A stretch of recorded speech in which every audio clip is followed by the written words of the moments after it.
नाज़िया इलाही खान के बुरे दिन शुरू हो चुके हैं। एक तरफ भारतीय जनता पार्टी ने नाज़िया इलाही खान को लात मारकर बाहर निकाल दिया। बीजेपी के ही एक नेता ने नाज़िया इलाही खान पर एफआईआर करवा दिया। फिर नाज़िया इलाही खान का अकाउंट भी सस्पेंड हो चुका है। अब पुलिस उसकी तलाश कर रही है कि उसको ढूंढे, पकड़े और जेल के अंदर भरे। इसी के रिगार्डिंग हमारा एक प्रोटेस्ट भी है कोलकाता नारकलडांगा पुलिस स्टेशन के बाहर। आप सभी आकर ज्वाइन कीजिए। और आज की वीडियो में नाज़िया इलाही खान ने जितने भी बयान इस्लाम के खिलाफ दिए हैं उस पर ऐसा पोस्टमार्टम करूंगा कि दोबारा वो कभी भी इस्लाम के खिलाफ वीडियो बनाने में 10,000 बार सोचेगी इंशाल्लाह। और ऐसी वीडियो का कैसे बहिष्कार करना वो भी मैं आज आपको सिखाऊंगा। अगर ये वीडियो देश के ज्यादातर लोग देख लेंगे तो अगली बार किसी के खिलाफ प्रोटेस्ट करने की जरूरत नहीं पड़ेगी, बल्कि आप उसको सोशल मीडिया में ही सजा दे सकते हैं। तो वीडियो के अंत तक बने रहिए। वीडियो को शुरू करने से पहले अस्सलाम वालेकुम रहमतुल्लाहि व बरकातहू। अल्लाह के नाम से शुरू जो बड़ा मेहरबान और निहायत रहम करने वाला है। मैं हूं मोहम्मद हफीज अंसारी और आप देख रहे हैं द पॉडगर्ल। ये है नाज़िया इलाही खान जो इस्लाम को और मुसलमानों को गालियां देकर फेमस होना चाहती है और मुसलमानी से फेमस कर भी रहे हैं क्योंकि इसकी वीडियो को शेयर कर रहे हैं। लेकिन इसके खिलाफ अब कुछ कार्रवाई हुई है। भारतीय जनता पार्टी के माइनॉरिटी सेल के अध्यक्ष जमाल सिद्दीकी साहब ने बहुत क्लियर कर दिया कि नाज़िया इलाही खान का भारतीय जनता पार्टी से कोई लेना देना नहीं है। इसका किसी पोस्ट में कोई राइट, कोई हक नहीं है। इसके सर पर बीजेपी का कोई हाथ नहीं है। फिर डॉक्टर जीनत अंसारी, उत्तर प्रदेश के एक और भारतीय जनता पार्टी की महिला नेत्री ने नाज़िया इलाही खान के खिलाफ खुद एफआईआर करवा दिया। भाई, यानी आपको और कौन से अच्छे दिन चाहिए? बीजेपी नेता ने नाज़िया इलाही खान के खिलाफ भड़काऊ बयान के नाम पर एक एफआईआर लॉन्च करवा दिया। अब नाज़िया इलाही खान को कौन बचाएगा? अच्छा, मरता क्या ना करता, नाज़िया इलाही खान डर गई और एक मीडिया को इंटरव्यू देते हुए कहने लगी कि ये सब एआई है। जितना वीडियो आज इंस्टाग्राम और फेसबुक में मेरी चलाई जा रही है, ज्यादातर एआई है। यानी उसने थूक के चाट लिया। एक तरफ तुमने देश के हिंदुओं को इस्लाम के खिलाफ उकसाया और अब कह रही कि नहीं, मैंने नहीं उकसाया है, वो सब एआई है। और इससे कुछ ही देर बाद सोशल मीडिया में जो उसका अकाउंट था एक्स प्लेटफॉर्म में, उसे सस्पेंड कर दिया गया है। मुसलमानों और देश के लोगों को बहुत बहुत बधाई हो। ये जीत है तुम्हारे लिए कि उसके अकाउंट को ही सस्पेंड कर दिया गया है। लेकिन मामला अभी रुकेगा नहीं। सबसे पहले मैं आपको यह बता दूं कि नाज़िया इलाही खान कितनी बड़ी जाहिल है। वीडियो देखिए। कि ला इलाहा इल्लल्लाह मुहम्मदुर रसूलुल्लाह का मतलब होता है कि अल्लाह सबसे बड़ा है और उसका मोहम्मद सबसे बड़ा है। तो इससे आपको अंदाजा हो जाना चाहिए कि जो कह रही है कि ला इलाहा इल्लल्लाह और मुहम्मदुर रसूलुल्लाह का मतलब है कि अल्लाह सबसे बड़ा है और मोहम्मद सबसे बड़ा है। अरे जाहिल औरत, ला इलाहा इल्लल्लाह का मतलब है कि अल्लाह के सिवा कोई माबूद के लायक नहीं है, इबादत के लायक नहीं है। और मोहम्मद सल्लल्लाहु अलैहि वसल्लम अल्लाह के रसूल हैं। तो मोहम्मदुर रसूलुल्लाह का मतलब है वो अल्लाह के रसूल है। ये जाहिल औरत क्या करी? मोहम्मद सबसे बड़ा है। जिसको ला इलाहा इल्लल्लाह मुहम्मदुर रसूलुल्लाह का मतलब नहीं मालूम, वो हिंदू समाज को ज्ञान दे रही है वीडियो बना करके, इस्लाम में ये है, इस्लाम में वो है। अभी ये पहला पॉइंट है। अभी दूसरा पॉइंट उसको बताता हूं कि अल्लाह के बारे में गुस्ताखी सुनिए। ये कौन सा अल्लाह है जो इतनी निर्मम हत्या करवा करके जानवरों की और मुसलमानों को कहते हैं कि तुम कबाब और नल्ली निहारी खाओ, और उसके बाद अल्लाह अब खुश ये हो कह जाता रही है कि अल्लाह ताला खुश होता है कि मुसलमान जानवरों की बलि दे और मुसलमान कबाब खाता अल्लाह खुश होता है। ये झूठ बात है।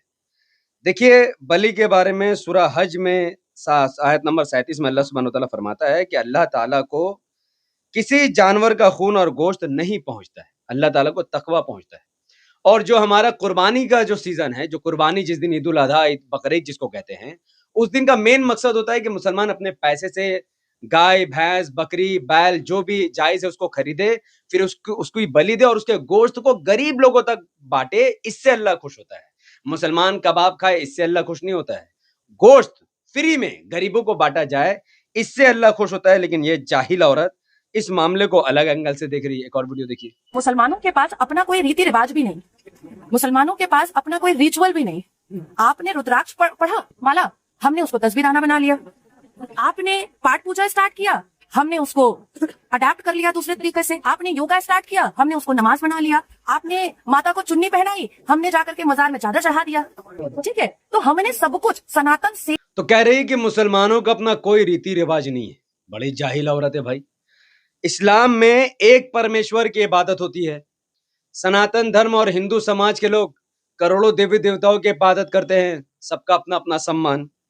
मुसलमान 5 वक्त नमाज पढ़ता है, जबकि हिंदू समाज के लोग पूजा और आरती करते हैं और घंटे बजाकर जो उनका तरीका है वो करते हैं। सबका अपना अपना सम्मान है। फिर मुसलमान कुरान पढ़ता है और सनातन धर्म के लोग ऋग्वेद, यजुर्वेद, सामवेद, अथर्ववेद पढ़ते हैं। मुसलमानों का अकीदा है जन्नत और जहन्नम की तरफ, वहीं सनातन धर्म का अकीदा है कि बार बार लाइफ रोटेट करता है, कभी कोई जानवर के रूप में पैदा होता है, फिर अगले जन्म में इंसान के रूप में पैदा होता है। मुसलमान इज्जत से अपनी मैयत मुर्दा बॉडी को जमीन में दफनाता है और हिंदू समाज के लोग अपने मैयत को यानी मुर्दा बॉडी को जलाते हैं। तो कल्चर में तो जमीन आसमान का फर्क है। फिर कहाँ मुसलमानों ने अडॉप्ट किया, कहाँ मुसलमानों ने दफनाना छोड़कर जलाना शुरू कर दिया। इससे पता चलता है कि नाजिया इलाही खान कितनी बड़ी जाहिल औरत है। अब फिर इसकी वीडियो को सुनिए। इस्लाम में महिलाओं की औकात जो होती है वो चप्पल के नीचे होती है। इस्लामिक जो मर्द होता है, उम्माह जो पुरुष होता है, फी सबिलिल्लाह वाले जो पुरुष होते हैं, सुन्नत रसूल वाले जो मर्द होते हैं, उम्मत रसूल वाले जो मर्द होते हैं, वो औरत की ऊंची आवाज भी सुनना पसंद नहीं करते हैं। शरीर में ताकत हो या ना हो, अगर मुसलमान मर्द ने कह दिया है कि बच्चा पैदा करना है तो करना है। तो ये औरतों के बारे में इस्लाम में सही बुखारी हदीस नंबर 3895 में जामे तिर्मिजी में लिखा गया है कि अन आयशा रदियल्लाहु अन्हा यानी हजरत मोहम्मद सल्लल्लाहु अलैहि वसल्लम की जो बीवी थी वो फरमाती हैं कि आप सल्लल्लाहु अलैहि वसल्लम ने फरमाया खैरुकुम ली अहली व अना खैरुकुम ली अहली, कि तुम में से बेहतरीन मर्द वो है जो अपने घर की औरतों के साथ सम्मानजनक तरीके से बात करता है। यानी इस्लाम में सबसे बेहतर मुसलमान उसको माना गया जो अपने घर की औरतों के साथ इज्जत से बात करता है। और ये बदबख्त जाहिल नाजिया इलाही खान कहती है कि इस्लाम में औरत को चप्पल के बराबर रखा गया है। अच्छा, इस्लाम में औरतों के राइट आप जानते हैं क्या है? राइट टू एजुकेशन औरतों को दिया गया है। संपत्ति में अधिकार, इस्लाम दुनिया का एकमात्र धर्म है जिसने औरत को संपत्ति में अधिकार दिया। दुनिया के किसी धर्म ने यह अधिकार नहीं दिया है। तीसरा, औरत की मर्जी के बिना कोई उसकी शादी नहीं कर सकता है। कन्यादान जैसा कोई भी कॉन्सेप्ट इस्लाम में नहीं है। जब तक औरत की मर्जी नहीं, कोई शादी नहीं कर सकता, किसी के बाप में दम नहीं है। प्लस औरत को पूरा अधिकार है कि जितना नेकी जो काम मर्द करेगा और जो काम औरत करेगी और अल्लाह उससे खुश होगा तो बराबर नेकी मिलेगा। मर्द है बोल के उसको ज्यादा, औरत है बोल के कम उसको नेकी नहीं मिलेगा। तो औरत का सम्मान तो इस्लाम में बखूबी दिखता है। अब इसकी एक और वीडियो सुनिए। गलती तो हमारे अल्लाह तबारक ताला से भी हुई थी। गलती हो गई। हमारे अल्लाह तबारक ताला ने, कुरान इस बात की वजाह करता है कि अल्लाह तबारक ताला ने हमारे ऊपर 50 बार नमाज फर्ज किया था। 50 बार नमाज पढ़ने को बोला गया दिन भर में 24 घंटे में 50 बार, मतलब हर 6 मिनट के बाद 6 मिनट 30 या 40 सेकंड के बाद हमें नमाज पढ़ना पड़ता। उसके बाद फिर पैगंबर के कहने पर उन्होंने 5 बार एक इंसिडेंट को लेकर वो कहती है कि अल्लाह से भूल हो गई। अरे भाई पूरी बात बताया करो भाई। शब मिराज, पहली बात, कुरान में इसका जिक्र नहीं है, इसका जिक्र हदीस में है। इस जाहिल औरत को ये भी नहीं पता कि क्या कुरान में लिखा है और क्या हदीस में लिखा है। सही बुखारी, सही मुस्लिम, जामे तिर्मिजी में एक हदीस है जिसमें अल्लाह सुब्हानहू व तआला ने रसूलुल्लाह सल्लल्लाहु अलैहि वसल्लम को आसमान में बुलाया था। आसमानी दुनिया में, आसमान में दरवाजा खुला और वो गए। तो आसमान में ब्लैक होल है जो दूसरे यूनिवर्स का रास्ता है, ये एक अलग कॉन्सेप्ट है। अब उसमें क्या हुआ कि अल्लाह सुब्हानहू व तआला ने 50 वक्त की नमाजें फर्ज की। तो रसूलुल्लाह सल्लल्लाहु अलैहि वसल्लम को मूसा अलैहिस्सलाम ने फरमाया कि भाई 50 वक्त की नमाज बहुत मुश्किल है पढ़ पाना, आप जाके उसको कम करवा लीजिए। तो आप सल्लल्लाहु अलैहि वसल्लम ने अल्लाह से दुआ की कि या अल्लाह 50 वक्त नमाज ये उम्मत नहीं पढ़ सकेगी, ये बहुत ज्यादा, आप इसको कम कर दीजिए। तो कम करते करते ये नमाज 5 टाइम की हुई है। और अल्लाह ताला ने फरमाया कि तुम 5 टाइम नमाज पढ़ो, लेकिन तुम्हें जो नेकी है, जो तुम्हें रिवॉर्ड है, जो पॉइंट्स है, वो तुम्हें 50 टाइम के बराबर मिलेगा। तो यहाँ अल्लाह ताला ने अपना रहम दिखाया है, माफ कर दिया है कि 50 की जगह 5 टाइम नमाज पढ़ो। इस माफी को, इस रहम को वो गलती का नाम दे रही है। भैया एक जाहिल इंसान भी इस हदीस को पढ़ेगा तो समझेगा कि अल्लाह ताला ने बहुत बड़ा एहसान किया है इस कम्युनिटी के ऊपर कि 50 टाइम नमाज पढ़ने की जरूरत नहीं है, 5 टाइम पढ़ोगे 50 टाइम की नेकी मिलेगा। और ये जाहिल औरत कहती है कि अल्लाह ताला से भूल हो गई है। इसकी एक और वीडियो सुनिए, वाहियात वीडियो। इवन इस्लाम में ये भी है कि अगर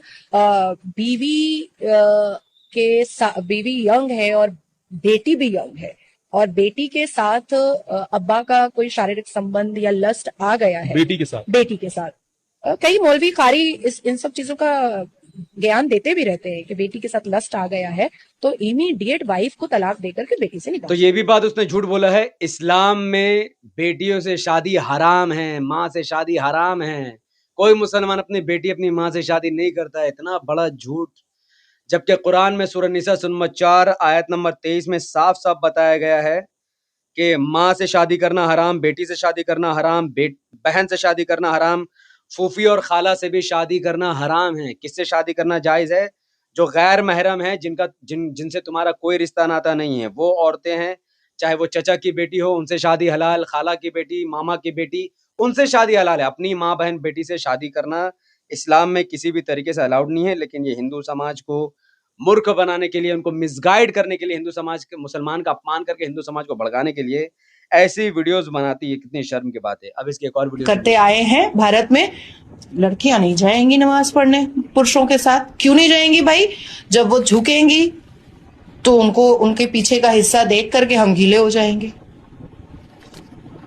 वो जब सजदे में जाएंगी तो उनका जो ग्रूव्स है, उनका जो मूव्स है, वो देख करके हमारा। सही मुस्लिम में साफ साफ हदीस है कि औरतों को मस्जिद जाने से मत रोको। तो इस्लाम में औरतों को मस्जिद में जाने से नहीं रोका गया है, लेकिन मस्जिद में औरतें अपनी मर्जी से नहीं जाती है और अल्लाह ताला ने छूट दिया है। भाई, औरत दिन भर घर का काम काज करके फिर मस्जिद में जाकर क्यों नमाज पढ़ेगी?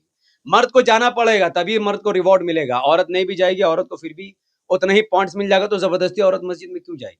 फिर भी जो औरत जाना चाहे वो जा सकती है, और उसमें सफ का तरीका होता है कि मर्द आगे नमाज पढ़ता है और पर्दा के बाद औरत पीछे नमाज पढ़ती है। हर कोई अपनी माँ बहन से मोहब्बत करता है भाई, और हमारा इस्लाम सबसे बेहतरीन कल्चर सिखाता है।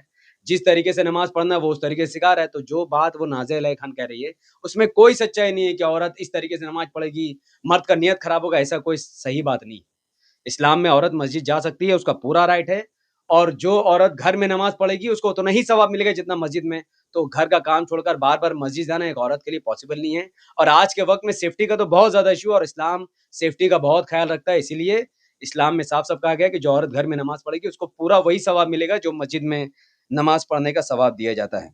अब लास्ट एक और वीडियो सुनिए। कुछ लोग मेरी शक्ल देख रहे हैं कि अजान हो रही है, वो सिर्फ आपके धर्म को गालियां ही दे रहे हैं और आपके भगवान को छोटा ही बोल रहे हैं, इसलिए मुझे कोई आपत्ति नहीं है। मैं अपनी स्पीच जारी रखूंगी। ये अजान का जो अर्थ होता है, इसका मतलब होता है कि आपका भगवान का कोई वैल्यू नहीं है, आपके भगवान का कोई अहमियत नहीं है, जो है सिर्फ अल्लाह। तो इसके अकॉर्डिंग अजान में हिंदू धर्म को गाली दी जाती है, हिंदू देवी देवताओं को गाली दी जाती है। अरे बाप रे बाप। आपके सामने अजान का हिंदी ट्रांसलेशन है। अल्लाहु अकबर का मतलब होता है कि अल्लाह सबसे बड़ा, अल्लाह सबसे बड़ा है। और ये बात आपके धार्मिक ग्रंथ में भी लिखा, एकम एविदित्यम एक ओमकार नातस्य प्रतिमस्ति। वही मतलब है कि एक जो परमेश्वर है उसके अलावा दूसरा कोई परमेश्वर नहीं है। तो इसमें कोई क्लैश ही नहीं। दूसरा, अशहदु अल्ला इलाहा इल्लल्लाह, मैं गवाही देता हूँ कि अल्लाह के सिवा कोई बात के लायक नहीं है। यही बात आपके भी धार्मिक ग्रंथ में लिखा है। तीसरा इसमें आता है अशहदु अन्ना मुहम्मदुर रसूलुल्लाह, कि मोहम्मद सल्लल्लाहु अलैहि वसल्लम अल्लाह के रसूल हैं। इससे आपको कोई लेना देना नहीं है। फिर कहा जाता है हय्या अलस सलाह, आओ नमाज की तरफ, मस्जिद आओ, नमाज की तरफ आओ। हय्या अलल फलाह, आओ कामयाबी की तरफ, नमाज में ही कामयाबी है, मस्जिद में आओ कामयाब हो जाओगे। फिर कहा जाता है नींद से बेहतर नमाज है, अल्लाहु अकबर ला इलाहा इल्लल्लाह। क्या इसमें श्री राम जी का जिक्र है? क्या इसमें माँ सीता का जिक्र है? क्या इसमें विष्णु भगवान का जिक्र है? इसमें कोई जिक्र नहीं है, किसी मंदिर का जिक्र है। यानी जबरदस्ती हिंदू समाज को कह रहे हैं कि देखो अजान में तुम्हारे हिंदू देवताओं को गाली दी जा रही है। ऐसा कोई बात नहीं है, ऐसा कुछ भी नहीं है। लेकिन हिंदू समाज को सिर्फ भटकाने के लिए काम। अब देखिए, ऐसी वीडियोस जब आपके पास आएंगी ना, तो आपको ये करना है, सबसे पहले उस वीडियो में 3 डॉट में क्लिक कीजिए। फिर क्लिक करने के बाद आपके पास ऑप्शन आएगा रिपोर्ट मारने का। रिपोर्ट में जाइए और उसमें जाकर हेट स्पीच में क्लिक कर दीजिए। वो वीडियो दूसरों तक नहीं फैलेगी और साथ ही वो चैनल भी उधर ही बंद हो जाएगा। तो हेट स्पीच को फॉलो करना बंद कर दीजिए। अब एक वीडियो आपके सामने, इसके बाद अगला वीडियो मैं आपके सामने लाऊंगा जहां पर मैं आपको ये दिखाऊंगा कि कैसे नाज़िया अलैहा खान संविधान के खिलाफ काम कर रही है। वो उसके लिए आपको इंतजार करना पड़ेगा। तब तक इस वीडियो को इतना शेयर कीजिए कि ये वीडियो भारत के लाखों लोग देख लें। बहुत बहुत शुक्रिया। अस्सलाम वालेकुम रहमतुल्लाहि व बरकातहू। मैं था मोहम्मद रफी अंसारी और आप देख रहे थे द पॉलिटिकल। जय हिंद।